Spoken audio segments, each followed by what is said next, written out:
Hi, welcome back to part 3 of the Waka Waka Waka restaurant makeover and automation attempt for this crazy chaotic stir-fry restaurant that I have going on. This is a solo play that I've been doing, and parts 1 and part 2 are linked down below where we began automating everything.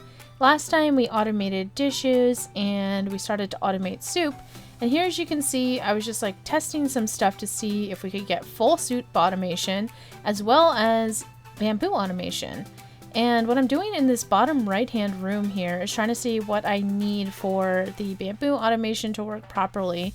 But this isn't going to be the permanent setup. I was really just testing things. I wanted to see how much space I would need, what tools I would need, how many grabbers, combiners, portioners, frozen prep, etc. And then up a little bit above that, you see we have a soup automation going.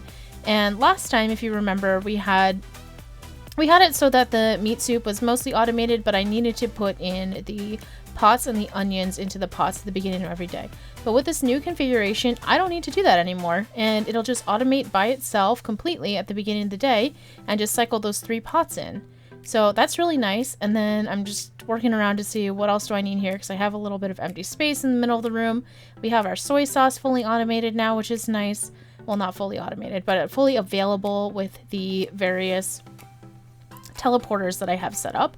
And in retrospect, I don't know why I didn't just use one set of teleporters for the soy sauce. Like, I could have just had one set and we could go back and forth between those 2 spots. So I don't really know why I used 2 sets in retrospect, but we're here now and that's what's happening with that. So yeah, so this is just like a little glimpse of like the trial and error I was going on with the bamboo at the bottom right and the soup. And as you're gonna see soon, we do run into a couple of issues, but yeah, this is the general idea of what I was trying to do. So once I have an idea of what bamboo automation needs to look like and how much space it's going to take up, I start to figure out where I'm going to put everything so that I can bring it to the main kitchen area here and out of this bottom room.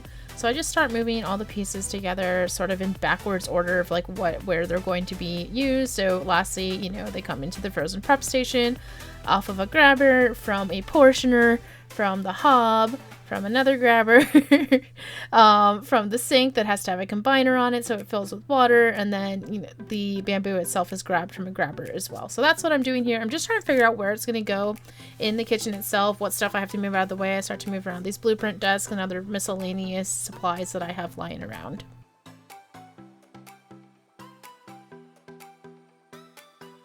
So then we jump into practice mode here, and I'm trying to see what else I need to continue to move around. I want to make sure that I'm keeping the areas that are exposed to like the hob splash areas with the rugs, because I do have a ton of rugs to work with, and as you can see, a lot of Roombas, which are super helpful. So I'm just testing it out here. I'm like, okay, I gotta manually put these pots on, so I gotta do that at the beginning of the day. I have to remember to put my woks on at the beginning of the day.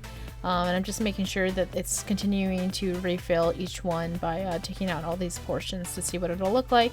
And then meanwhile, my soup is doing its thing in the back too, which makes me really happy to see that the soup was working out at this point as well. So now we have kind of a nice little setup here.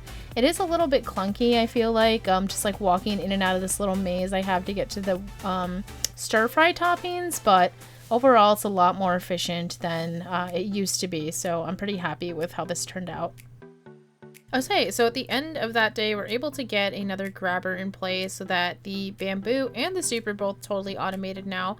So the soup pots are being grabbed and the bamboo pots are being grabbed. So both of them have a 3-pot system going on and everything's going smoothly. So here's just a little speed run of day 15 and what that looked like.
Okay, so here's where I run into an issue. I have run into this bug before when I've tried automating soup, but there's some sort of bug in the game with having 2 combiners on a sink, which as you can see I have for the 2 combiners needed for the soup automation, so that onions and the water are being combined into the pots in that setup that I have now.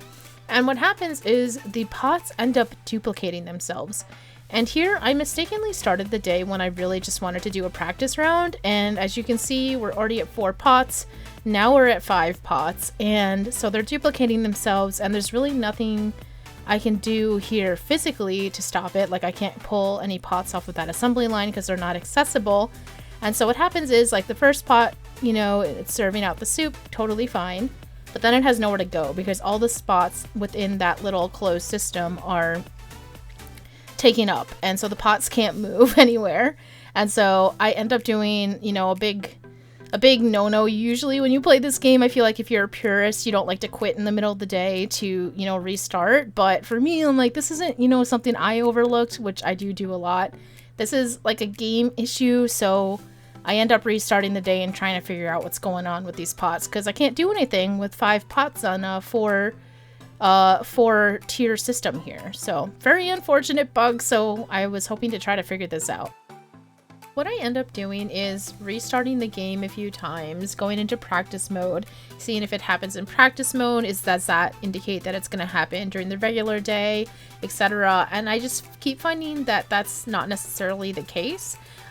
So here I am just literally picking up each item, slamming it back down, being like, hey, listen up, do your job. And I'm like, please work, maybe that'll work. So that was my solution. And lo and behold, it does not work. So rip. We tried our best. Okay, so I just do some more trial and error here. I open up that bottom area and move the bamboo down into the bottom room, just so I can access the pot area in case I need to pull any pots out. I put some more surfaces over there so that if any extra pots pop up, I can just put them somewhere else, and hopefully they don't continue to duplicate until I don't have any more spaces. But eventually we do get a working day 16, overtime day 16 I should say, and we have 30 groups coming in today, but unfortunately this is we end up losing here. And I don't want to blame it completely on the pots. I was definitely getting to the point where it was just getting overwhelming to serve this many like customized meals. You have to make everyone to order, but it was a really fun run. Having the bamboo down below was not helpful either. You know, it's definitely a lot further to go to get that, and I need it for both sides and as an ingredient, as a topping for stir fry. So we had a nice little run. Overtime day 16 was a lot further than I thought I was going to get with this run, and I had a really good time. So as I'm debating what I should do about the franchise here, I'm like, man, some of these were really rough. So those are the cards I ended up going with. Thank you so much for watching this 3-part series of stir fry automation in PlateUp. I really hope you enjoyed it. I know this one's a little bit shorter and abrupt end to it, but thanks for being here. Be sure to check me out on Twitch and on social media at sstuds and sstuds TTV. Have a good one. Bye!